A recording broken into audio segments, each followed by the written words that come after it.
Allez, bonjour à toutes et à tous, ravi de vous retrouver. On va en faire une, j'espère, un peu plus rapide que d'habitude ce matin parce que j'ai vraiment mal à la gorge et je vais essayer de préserver tout ça pour éviter de partir en vrille dans les prochains jours et de ne pas du tout pouvoir assurer ces émissions. Donc je vais parler plus doucement et j'espère faire l'émission un peu plus rapidement. Donc on ne va pas recouvrir l'intégralité des actifs. Je vais simplement, moins rapidement ce matin, là, comme d'hab, je découvre les marchés en même temps que je fais cette émission. Pas de préparation, sinon c'est de la triche. Donc on fera un tour d'horizon graphique, mais je vais volontairement éviter plusieurs des actifs ce matin qui ne présentent aucun intérêt, puisqu'on a couvert tout hier pour le scénario hebdomadaire, ce que j'attends, et comme on a dit, pour la plupart des choses, notamment les indices, c'est plutôt demain et après-demain que les choses intéressantes risquent de se produire avec les catalyseurs liés à la macroéconomie. Donc tant qu'il ne se passe rien externe à ça, on ne reparlera pas de ces marchés avant probablement demain, voire après-demain. Sur la partie Bitcoin, donc c'est la chose qui a changé hier. Évidemment, je suis allé vous le mettre sur les réseaux, c'est normal. Donc ça y est, l'achat a été fait conformément à la stratégie et je vous ai donc mis hier soir une petite analyse sur TradingView qui revient tout simplement sur la comparaison qu'on avait fait déjà dès le mois de février ou mars, je ne sais plus, mais c'était en début d'année, alors que tout le monde était encore complètement foufou haussier, où je vous avais donc sorti cette comparaison avec le crack de 2014 et le moment précis dans ce replay graphique où j'aurais défini mon entrée spéculative dans ce marché, et je trouve effectivement qu'on est dans des zones de prix qui sont similaires, des actions de prix qui le sont également, et du coup j'ai déclenché le premier achat spéculatif de Bitcoin, donc pour un montant de 5 000 €, c'est pas... J'en ai moins que les Ethers, qu'on soit d'accord, mais je prends un premier achat spéculatif Bitcoin. Bien évidemment, je me garde des euros disponibles pour racheter éventuellement plus bas dans le cas où la sortie du triangle se ferait par le sud. À ce stade-là, on est bien d'accord. Je rappelle bien le cadre de ce scénario, à savoir, c'est un buy and hold, c'est-à-dire qu'il n'y a pas de stop loss. L'invalidation sur ce scénario, c'est si dans un an, le Bitcoin ne vaut plus rien du tout ou reste sur des prix beaucoup plus bas que les prix d'achat actuels. Dans ce cas-là, il faudra éventuellement voir pour une sortie de ces positions, mais normalement, ces prix-là sont quand même des prix intéressants et devraient être retestés dans tous les cas. Donc on verra bien ça. C'est donc maintenant un scénario auquel il n'y a plus rien à faire tant que soit on ne valide pas le scénario, c'est-à-dire qu'on ne rentre pas dans le cadre de ce qui a été escompté dans l'analyse, qui est donc que normalement on doit dépasser les 8005 marginalement sans réussir à dépasser ce sommet-là. Donc trouver une résistance entre 8005 et 10 000. Et ensuite, évidemment, aller rebalayer au sud, c'est-à-dire aller dire bonjour sous les 6 000 $ à nouveau, sans pour nécessairement réussir à casser le plus bas qu'on ait fait ici, c'est-à-dire le plus bas de la structure consolidante, 5 760. Donc normalement, on doit casser cette résistance, puis aller casser ce support, sans casser celui-là, ce qui nous donnera une toute petite zone d'achat derrière pour venir faire des renforts. Autrement dit, moi j'achète là, je sors 50% ici, je rachète ici, évidemment, les 50% sortis, et derrière, je garde à long terme si on est dans le cadre de ce scénario. À chaque fois, ce sont des étapes, c'est-à-dire un scénario conditionnel. Si on fait ça, je fais ça, puis si ensuite on fait ça, je fais ça. Donc, on va déjà maintenant attendre que les premières étapes se mettent en place. Tant qu'il n'y a pas sorti de triangle, il n'y a donc pas de grande nouveauté. Ça concerne les scénarios Ethereum et tous les autres scénarios crypto. Tout le monde est un peu lié au mouvement qui va pas tarder à arriver, je pense, sur BTC. Maintenant, attention, on est dans la phase où il n'y a pas de volatilité. Ça peut très bien rester ici pendant encore 2 semaines, 3 semaines, 1 mois, 2 mois, peu importe. On est dans la traversée du désert, il n'y a pas de timing qui déclenchera un départ. On attend soit un catalyseur, soit tout simplement que la compression se déploie d'elle-même. Mais le schéma d'hier et la chose que je souhaitais vous montrer à travers cette analyse, c'est que déjà en 2014, suite à cette traversée du désert, la pattern traversée du désert, on s'était arrêté là dans la comparaison en février, où on avait dit du coup compression, et puis quand le momentum est complètement mort autour de zéro et que les prix sont extrêmement compressés et que les bandes de Bollinger sont complètement fermées, dans ce cas-là, on peut faire ce qu'on appelle donc une entrée spéculative en mode traversée du désert. Là où on s'était arrêté, c'est ici. Ensuite, là, ce qu'on peut voir aujourd'hui, c'est quand on pousse l'analyse un peu plus loin pour essayer de trouver une base de trading Dans le futur, ce qu'on voit, c'est que dans 2014, suite à cette compression, il y a eu une phase d'expansion. C'est-à-dire que derrière, on casse les résistances, mais on casse également les supports. Donc il faut faire très très attention à ça. On risque d'avoir des prix plus attractifs à l'achat que les prix actuels, clairement. Donc là, on réalise l'entrée spéculative, mais on garde du cash, c'est très important. Voilà. Donc je passe les autres cryptos puisque clairement c'est la même chose, hein. Le scénario se développera sur tout le monde. Si Bitcoin décide de faire une sortie baissière du triangle, probablement l'Ethereum ira faire mumuse sous son bottom également. Dans le cas d'un déclenchement alors à la baisse, il va de soi que dans ce cas-là, moi je sortirai les positions spéculatives que j'ai reprises sur l'Ethereum dernièrement. Si ça déclenche au nord, il va de soi qu'en cassure de cette résistance sur les terres, j'irai gentiment renforcer ces positions spéculatives, tout simplement pour m'offrir un cash supplémentaire derrière pour renforcer à nouveau les positions Ether. Ripple, j'ai toujours le même scénario, c'est-à-dire des Ripple gratuits, et tant qu'on ne sort pas de cette structure-là, je ne vois pas le moindre intérêt à faire quoi que ce soit de différent. Voilà pour le structure. Alors on va parler d'autres choses qui m'intéressent. Je vois le gold hier qui a fait donc une séance extrêmement baissière. Vous voyez que Wall Street a réussi à se reprendre en fin de journée, mais évidemment le gold reste sous pression. Il faut maintenir cette pression évidente sur le gold. C'est un peu la ceinture de sécurité pour Wall Street. Si le gold casse sa résistance, il va attirer un pognon monstrueux. C'est quand même un marché extrêmement liquide, le gold, qui réalise beaucoup d'échanges et qui peut stocker beaucoup de valeur. C'est vraiment ça le problème. C'est-à-dire que Wall Street, comme d'hab, ils font tout pour fermer les vannes pour que la liquidité qui est accumulée dans les indices américains ne puisse pas aller ailleurs. Maintenant, c'est le plus gros réservoir de liquidité, les actions américaines. On va pas se leurrer. Vous ne pouvez pas transférer 30 à 35% de baisse des actions dans le gold. Il faut bien que cet argent-là, il aille ailleurs. Et en général, cet argent-là, il va d'abord et surtout dans le marché le plus liquide au monde, qui est le marché obligataire, à différentes échéances. Mais là, évidemment, le marché se focalise avant tout et surtout sur les échéances assez longues, c'est-à-dire celles qui peuvent passer les cycles économiques, les échéances à 10 ans. Tout ce qui est 2 ans et ce genre de maturité, là non, le marché ne s'intéresse pas à ça, il s'intéresse surtout aujourd'hui aux maturités longues, 10 et 30 ans, puisque c'est là où théoriquement on peut sans problème spéculer sur le fait que l'économie se remettra éventuellement des petites blessures qui pourraient lui survenir d'ici peu. Donc ces maturités-là commencent à intéresser du fait qu'elles rémunèrent énormément. Quand vous dites qu'un 10 ans américain, ça rémunère 3,23% par an, contre, alors si on y enlève l'inflation, c'est pas grand-chose, mais ça permet quand même de générer un petit gain annualisé. Et c'est surtout que si face à ça, vous avez des actions qui ne procurent plus de gains, il vaut mieux un petit gain que pas de gain. Et pire que ça, quand on prend des risques en s'investissant sur les actions, il faut qu'il y ait un rendement. Ça veut dire qu'aujourd'hui, le problème, c'est qu'il y a bien le risque sur les actions. Tout le monde en est conscient, même s'il est très mal pricé, ce risque. Et les rendements, eux, par contre, ne sont plus au rendez-vous. Donc, comme je vous l'ai toujours dit, on est dans cette triangulaire qui se resserre petit à petit, où de toute façon, il y aura une sortie volatile obligatoire. Peut-être même par le nord, mais dans ce cas-là, il va falloir que les profitabilités des actions, c'est-à-dire que les valorisations actionnariales, augmentent de façon proportionnelle au risque. Comme le risque est parabolique, il va falloir une hausse parabolique des actions, ou alors les actions vont s'effondrer. C'est aussi simple que ça pour pricer le risque qu'elles ont refusé de pricer depuis un bon moment. Je parle bien évidemment des actions américaines uniquement et pas celles du reste du monde qui ont déjà très largement pricé ce risque. Donc il faut faire très très attention à tout ça. On parle bien d'un marché très déstructuré avec de très nombreuses divergences qui pour l'instant ont bénéficié intégralement au marché américain au détriment de tout le reste. Donc la question est de savoir combien de temps cette dynamique peut-elle durer et très probablement quels seront les marqueurs de risque qui pourraient être très intéressants pour jouer des scénarios corrélés. Et pour moi, c'est toujours les mêmes. C'est achat de gold, essayer de vendre l'US Oil et de rester sur les taux, c'est-à-dire les taux, mais moi les taux européens, je ne me mets pas à l'achat des taux US alors qu'on est en fin de cycle. Tout simplement, ces taux-là risquent d'être très recherchés par les investisseurs, les T-bonds, et donc faire mécaniquement rebaisser ces taux. Donc 10 ans maintenant, moi je vais chercher plutôt à les vendre, mais on va en parler juste après. Pas tout de suite, hein. Voilà. Là, on est en phase où c'est très épidermique, tout le monde regarde les taux, donc c'est pas le moment d'appuyer sur les boutons.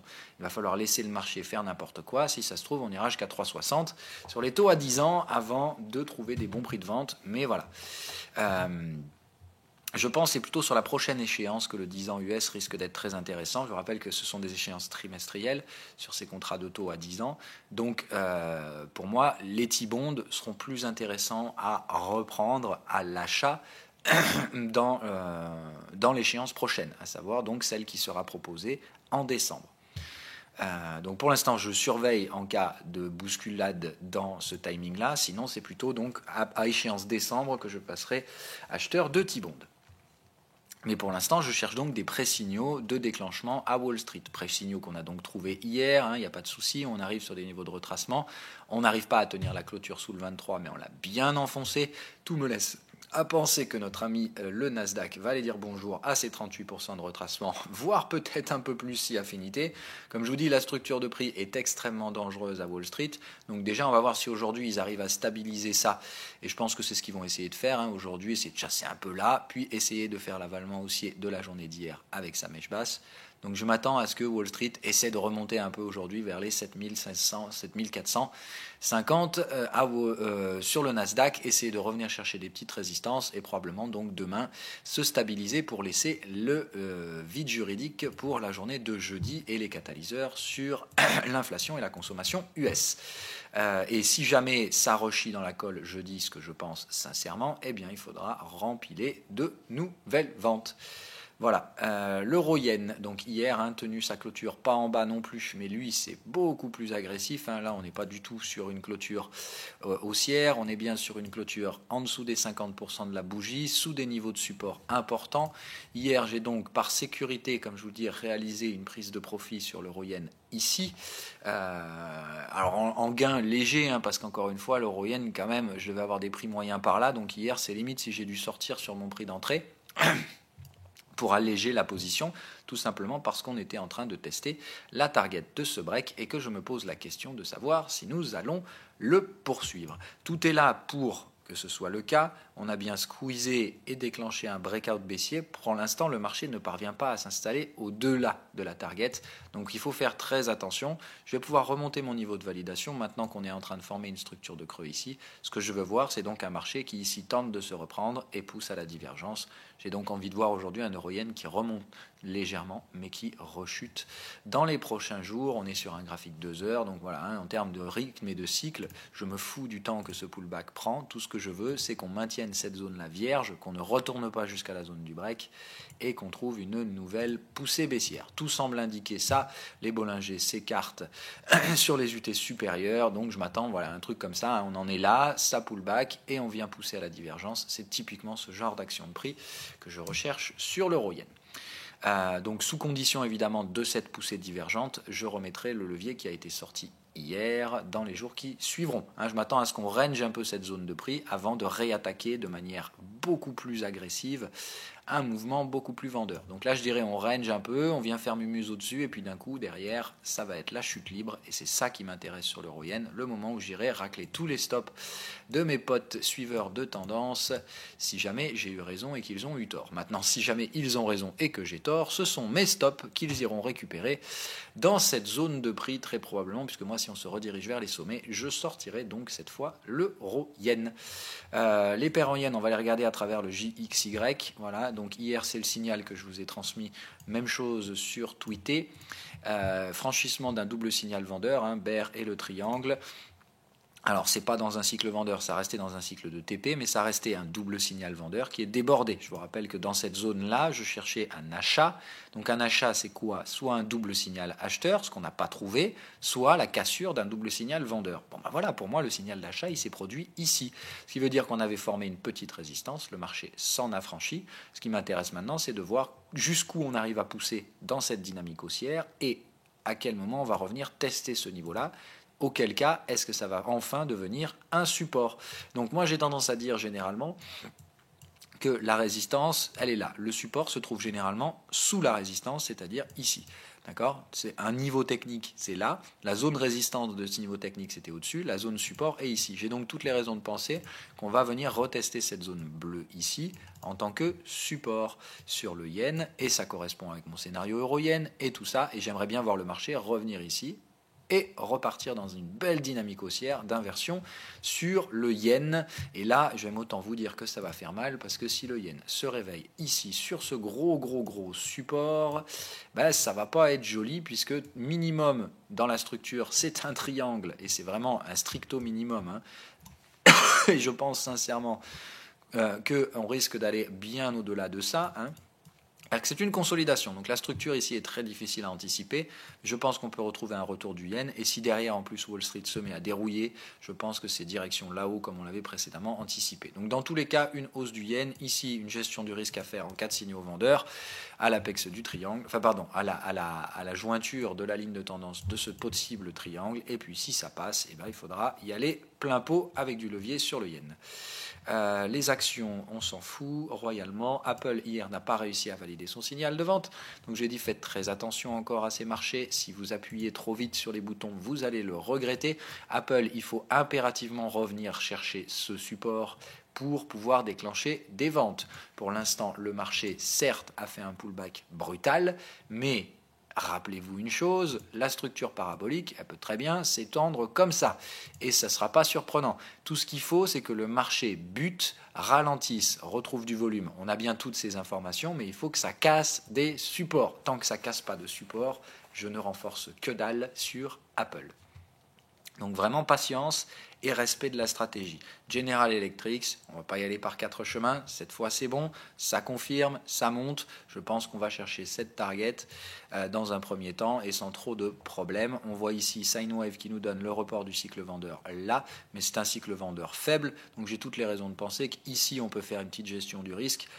Mais moi, pour ma part, et vu que ce sont des buy and hold que j'ai, je préfère ici prendre un tout petit renfort, mais alors vraiment un tout petit, genre j'ai rajouté 25% sur la position hier, et je vise ces zones target 1, les précédentes résistances qui se trouvent juste au-dessus de celles qu'on avait formées là, et je pense que celle-ci, on va la déborder gentiment pour aller donc voir légèrement au-dessus ces zones target qui correspondent en plus à des niveaux Fibo de retracement de toute la phase de baisse.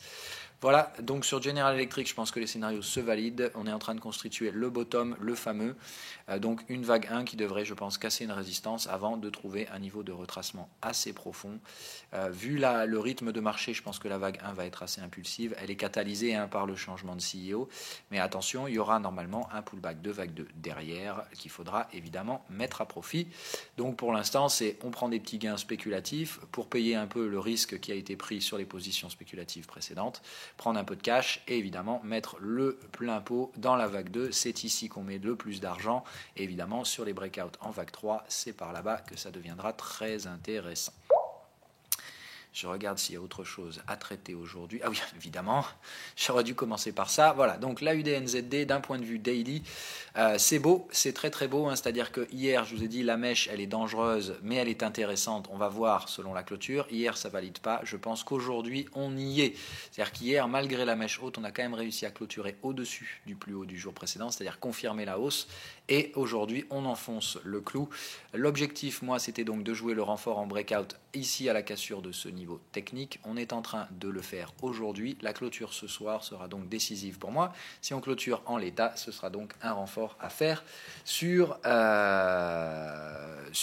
l'AUD NZD. Donc je surveille ce marché pour un renfort. Dans ce cas-là, en cas de renfort, ce marché-là passera en note 5 sur 5, c'est-à-dire levier max, et je retournerai levier 7, voire 8 sur l'AUD NZD pour de gros gains sur ce marché après énormément de patience. Le gold, on en a parlé. Silver, c'est un petit peu le même schéma, mais pour moi, on est vraiment en train de faire des pullbacks de type vague 2, c'est-à-dire ici, on a fait une vague 1 assez claire sur le gold, sur le silver.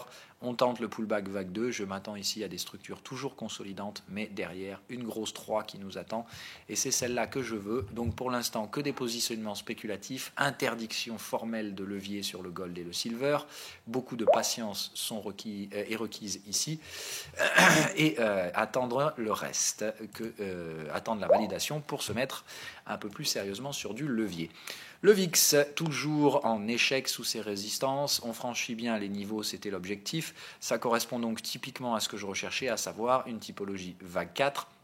Dans une vague 4, la typologie est souvent la même, à savoir la première vague impulsive est assez violente et la deuxième est divergente. C'est-à-dire que là, je m'attends à ce que le marché fasse un pullback, remonte sans faire de nouveau plus haut, et ensuite, on va essayer d'aller faire mumuse et d'aller dire bonjour au 18 avant d'aller enfoncer et partir dans les systèmes paraboliques.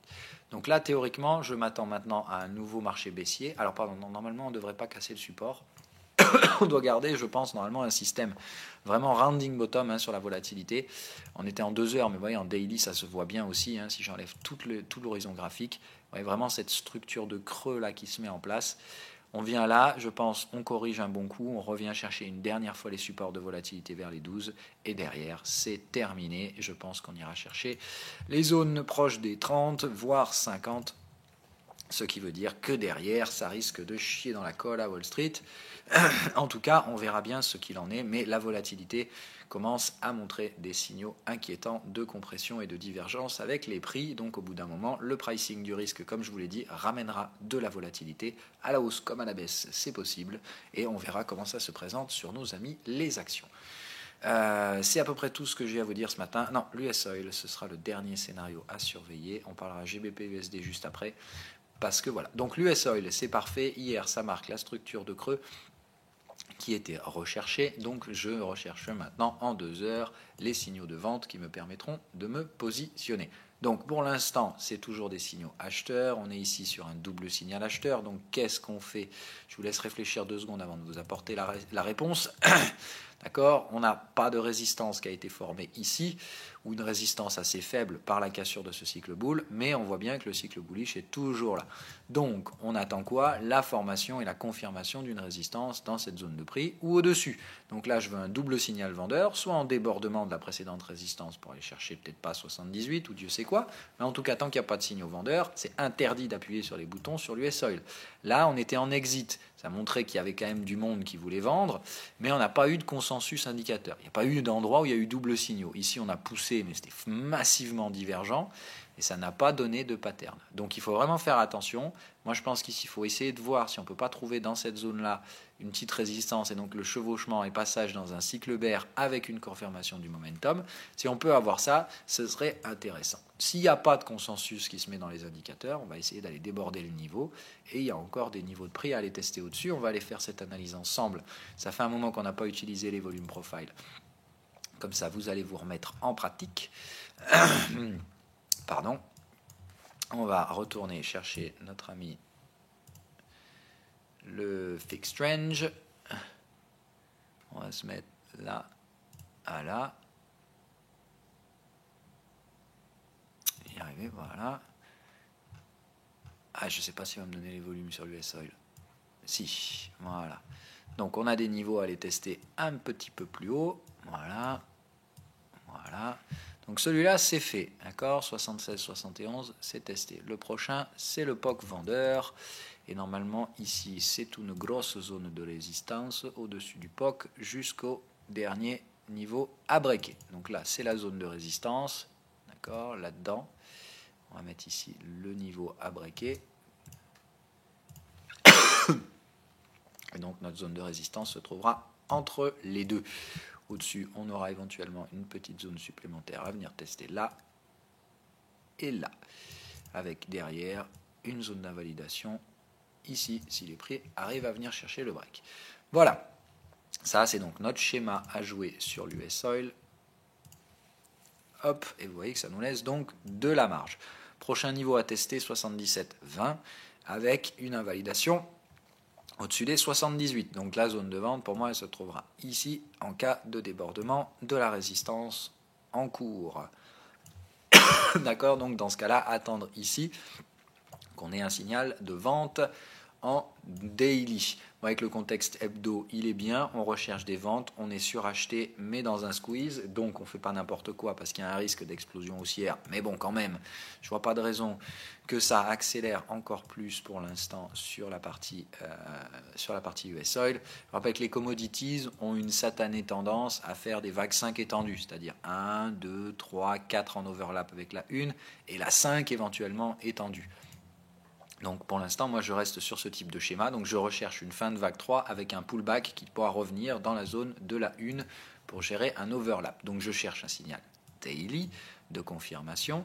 Mais, pardon, comme ce signal daily tarde un peu à arriver, mais que j'ai un momentum vendeur, d'accord, j'applique la stratégie, je m'autorise à aller chercher un signal en 2 heures, c'est donc l'application la plus agressive de la stratégie. Je suis supposé trader en daily, mais je vais aller chercher des signaux 2 heures, tout simplement parce que mon daily est déjà en train de montrer des signaux de surachat. Donc voilà, j'attends en 2 heures qu'on vienne chercher soit cette zone de prix, je vais mettre une petite alerte par là, pardon, soit qu'on vienne casser cette zone de support pour déclencher éventuellement des ventes en breakout. D'accord, breakout, donc levier faible avec un stop au-dessus, et dès qu'on peut payer son stop, on le fait. Voilà pour la partie US Oil, la façon dont je vais gérer ça, et GBP, on terminera là-dessus. Je pense qu'ici, on est en train de constituer une reprise de marché à l'achat, et que nous avons donc très probablement trouvé notre fameuse vague 4 ici, dans un décompte haussier, ce qui nous laisse donc à terminer une vague 5. La 4 est rentrée dans le domaine de la 1, donc normalement notre vague 5 ne fera pas plus de 127, donc on vise bien cette zone-là pour encaisser les gains. Je vais remettre la target ici, qui est donc maintenant une target 2. La prochaine target, dans laquelle une prise de profit un peu plus large sera à réaliser, c'est-à-dire de l'ordre de 50 à 75% de la position en cours. Donc voilà, pour l'instant, je laisse les choses se mettre en place gentiment et j'attends que le marché vienne chercher cette vague 5. Quand il l'aura faite, on aura terminé une première impulsion haussière qui sera donc une leading diagonale à laquelle suivra une consolidation de vague 2 ici, donc un nouveau pullback sur ces supports, et derrière la tendance se mettra en place, les gogos suiveurs de tendance seront de la partie, ce qui nous donnera donc des mouvements de prix un petit peu plus catalysés. Donc pour l'instant on attend, donc cette vague 5, même chose, on devrait retrouver une structure de type range, c'est-à-dire pas d'impulsion brutale, mais un marché qui monte et qui consolide à chaque fois sa hausse. Allez, typiquement comme on a fait là, ça ce sont des structures de range, le marché n'a pas une impulsion haussière, ou alors ce marché sera constitué de 2 impulsions, comme dans la vague 1. Donc ça prend pour moi pas la forme d'une impulsion. Donc soit on prend un marché qui meurt lentement mais qui monte, soit effectivement on va avoir une impulsion à suivre, une correction et une deuxième impulsion pour aller chercher la zone de target. Donc sous ces conditions, attendre que le marché monte soit sous forme double impulsion, soit lente agonie haussière dans un canal pour se diriger gentiment mais sûrement vers la zone de prise de profit. C'est à peu près tout ce que j'ai à dire aujourd'hui. Donc surveillez les indices, mais probablement une journée inintéressante et retraçante par rapport au mouvement de baisse initié les derniers jours, donc qui pourrait probablement permettre à l'US Oil de retracer également, et on va surveiller celui-là. Personnellement, je le surveille pour un scénario de vente en condition de signal, vente spéculative, je le rappelle, pas de levier sur ce scénario pour l'instant, tant qu'il ne sera pas validé. Le NZ des yens, voilà, vu la tronche de la baisse, je pense qu'on peut sans problème dire que la consolidation ABC ici, elle a terminé son job. Je pense qu'on va s'attaquer à ce support pour un renfort en breakout et une validation de ce trade. Validation c'est fait. Validation pour moi c'était de revenir tester la partie médiane du range et de s'installer en partie basse. C'est ce qu'on est en train de faire, probablement digérer un petit peu ça pendant quelques jours avant de s'attaquer probablement à de nouvelles phases de baisse. Donc j'attends pour déclencher tout ça sur la partie NZD yen qui se déclenche donc par la doublette, la faiblesse du NZD et la force relative du yen par rapport à cette devise. Voilà, l'USD CAD toujours donc dans l'attente de savoir ce qu'on fait là-dessus. À savoir donc soit on vient déclencher l'achat en breakout ici, soit je vous en ai pas parlé hier, c'était donc l'oubli de la session française, je vais la refaire ici avant d'aller répondre à vos questions. Donc je l'ai marqué, merci à Rhésus, parce qu'évidemment, il faut rendre à César ce qui est à César. C'est un scénario que Rhésus a posté, donc vous trouvez sur Twitter, @Rhésus, et que je trouvais très intéressant dans ce décompte. On voit bien ici effectivement les 3 impulsions haussières, enfin les 3 structures haussières sans impulsion, c'est-à-dire vraiment ABC, ABC, ABC, ABC, ABC, qui tendent à laisser penser à une leading diagonale. J'avais un décompte différent personnellement sur l'USD-CAD, mais je trouvais le sien bien meilleur que le mien. Je lui vole, mais je lui rends évidemment le mérite de sa propre analyse, que je lui pique allègrement, puisque je la trouve très bien. Donc voilà, la question pour moi, c'est maintenant de savoir si on casse cette résistance intermédiaire qui marquera donc la confirmation du point C trouvé ici, ou si notre point C est donc toujours à trouver avec une structure consolidation plus complexe qui nous amènera donc théoriquement plus vers des zones 100-127 de la vague A, avec donc 5 vagues, 1, 2, 3, 4, 5, je m'attends ici, donc 1, 2, 3, 4 et une petite 5 à venir terminer, probablement plus vers la zone des 1,27 et 50% de retracement. Donc ça donne 2 clusters, celui-là, le 150% de retracement, 127,61, sur ces 2 zones-là, sous condition de signaux 2 heures, donc j'essaierai de jouer une entrée spéculative à l'achat de l'USD-CAD. Alors je ne suis pas super chaud d'acheter du dollar US, mais comme je vais surtout en vendre beaucoup ailleurs, via l'USD-Yen, l'euro-dollar et tout ça, je vais quand même... Dans le Forex, on parle de force relative. Je peux très bien vendre du dollar yen, mais acheter de l'USD-CAD, il n'y a pas de souci. C'est juste parce que je vais avoir des structures différentes sur ces marchés relatifs. Alors vous allez me dire, dans ce cas-là, trade le CAD yen. Bon, bah oui, mais non. Moi, je préfère rester sur les paires majeures. Et dans ce cas-là, je préfère traiter à la fois USD-Yen et USD-CAD. Voilà, c'est à peu près tout ce que j'avais à vous dire. Alors si, il y a une dernière petite chose qui m'a amusé quand même. Donc voilà, rappelez-vous pour ceux qui sont là depuis un bon moment, quand j'ai essayé de jouer des scénarios sur notre ami le gaz, donc voilà, le gaz qui a atteint malgré tout les zones target recherchées à l'époque. Bon, maintenant évidemment j'avais oublié complètement ce marché, il m'était sorti de la tête, mais vous voyez qu'au final il va quand même chercher les targets. Bon, c'était juste pour la partie amusante de ce scénario-là. Voilà, on a fait le tour, je réponds à vos questions et on s'arrête là. Alors, BTC, quels signaux t'inviteront à te faire penser que le bear market est définitivement terminé?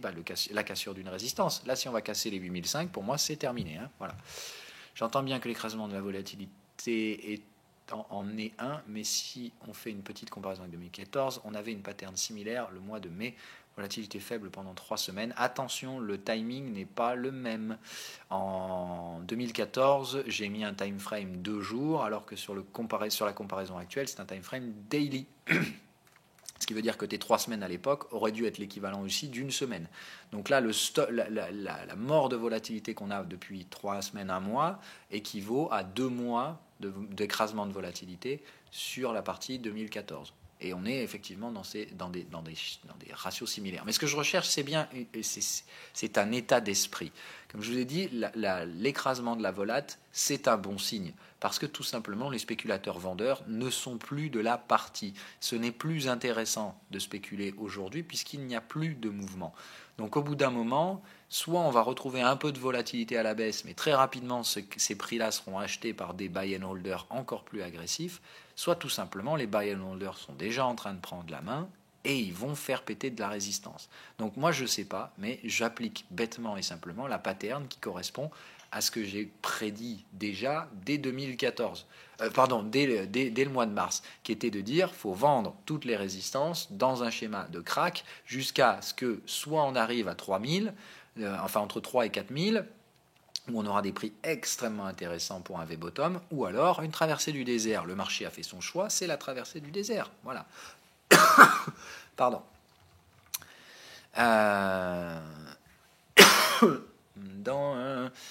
Voilà. Arrêtez. Je pense que vous prenez mon analyse, mais vous la tordez dans tous les sens. Je vous ai bien dit, et j'avais été clair là-dessus, dès le mois de février sur cette analyse 2014, ce qui m'intéresse, ce sont les cycles et la psychologie liée à ces cycles. J'ai bien retrouvé exactement la même psychologie, la même cyclicité. Maintenant, les cycles ont des amplitudes et des durées différentes. Il ne faut pas faire un copier-coller de ce qui s'est passé en 2014. Il faut simplement rechercher une cyclicité, une réprocité par rapport au marché passée. Et clairement, moi, je la trouve dans ce sens-là, la phase de compression, la réduction de la volatilité, à laquelle, à l'époque, avait suivi une phase d'expansion de la volatilité, à la fois cassure de résistance et de support. Ce qui veut donc dire que si vous ne faites pas ça en buy and hold, que vous amusez à renforcer comme des cochons en mettant un stop sous les 6 000 $, vous vous ferez probablement péter ce stop.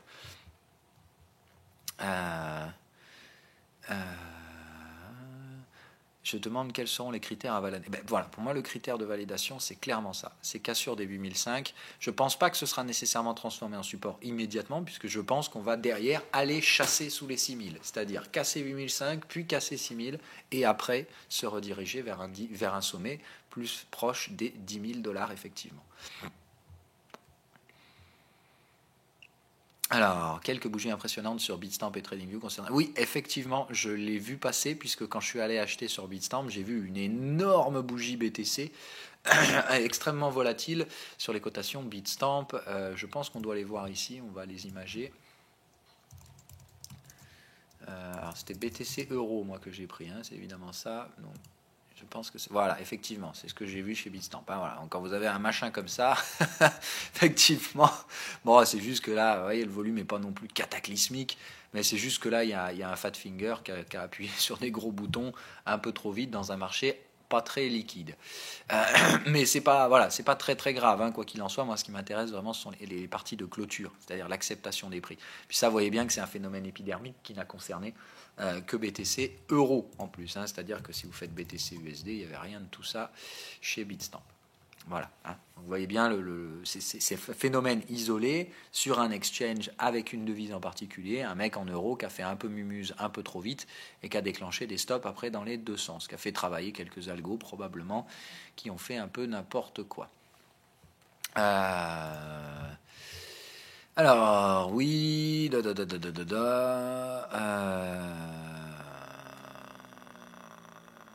ETH et 100... Ah putain, j'ai dû avoir un renfort à exécuter. Alors si ETH est passé à 125 €, il me semble que j'avais laissé traîner un... Ah ouais. Ah ben si, j'ai dû être pris à 125 en plus. J'avais mis un ordre. Il faut que j'aille regarder ça. Si ça se trouve, j'ai de nouveaux Ethers en portefeuille. Ah putain, ce serait cool. Bon, le problème, c'est que là, à mon avis, quand ça a exécuté ça, il y a dû y avoir tellement peu de demandes que je serais surpris d'avoir eu ce prix exécuté. Donc voilà, enfin bon, là, en gros, c'est juste un peu de volat sur la partie euro chez Bitstamp. Il y a dû y avoir des grosses mains qui ont fait mumuse. On va voir ça. C'est rien, hein, quand vous voyez que c'est isolé comme ça. De toute façon, c'est pour cette raison-là que dans ces marchés-là, vous ne mettez pas un buy and hold. Parce que là, le mec qui s'amuse, que vous mettez qu'un buy and hold, le mec qui s'était amusé à acheter plein d'éthers avec un stop sous les 130, là, il s'est fait démonter la gueule et il l'a bien mauvaise. Alors, les actions pétrolières se font massacrer, mais ont commencé un rallye depuis plusieurs mois. Si le S&P crash, penses-tu que les actions pétrolières vont prendre un second coup sur la tête? Je n'en sais strictement rien. Mais attention, dans une baisse, c'est une baisse globale, mais effectivement, certains secteurs vont prendre plus cher que d'autres.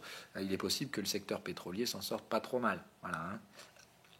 Mais je pense que dans tous les cas, même le pétrole va retourner dire bonjour à la zone des 50 $ dans les mois et années à venir. Donc, je suis pour une consolidation encore de ces marchés, malheureusement. Pour l'instant, je pense qu'ils ne sont pas intéressants à acheter dans un contexte où le pétrole pourrait retracer dans le cadre, en plus, d'un bear market action.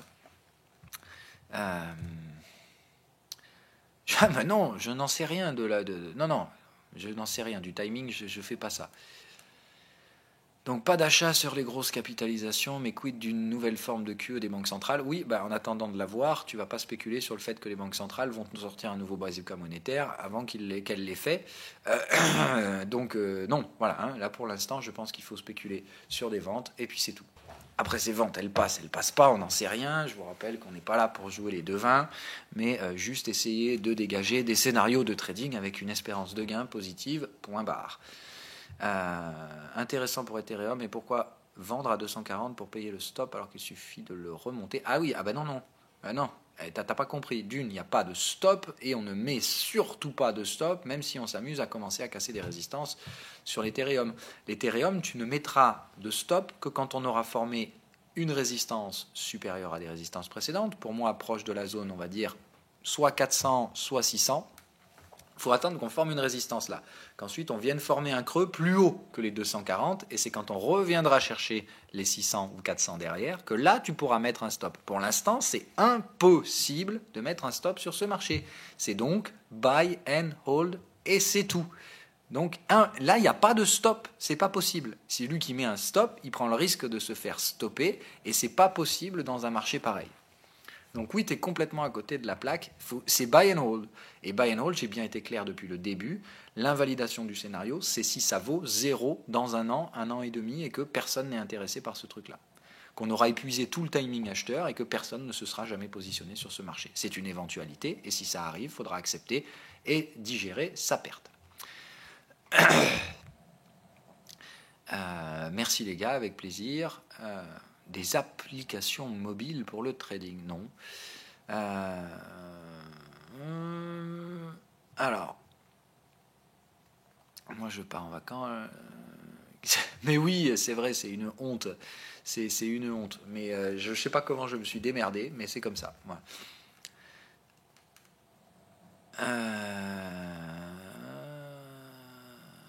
Oui, c'est possible. Il y a plusieurs scénarios. Voilà. Tout ce qu'il y a, c'est que dans un premier temps, là, avant de spéculer sur quoi que ce soit, laissez le pump se faire. Ce que je vous ai dit par contre, c'est que si l'Ethereum, il y a une obligation à faire, si ça part en ultra pump, FOMO et compagnie, que tout le monde achète, si l'Ethereum dit bonjour à la zone des 500-600, il faut obligatoirement prendre un profit, et un gros profit, c'est-à-dire au moins 50% de la position, parce qu'il y aura probablement des pullbacks assez puissants à venir derrière. Voilà. Merci messieurs pour vos questions, je vous souhaite une bonne journée et je vous dis à demain, bye bye.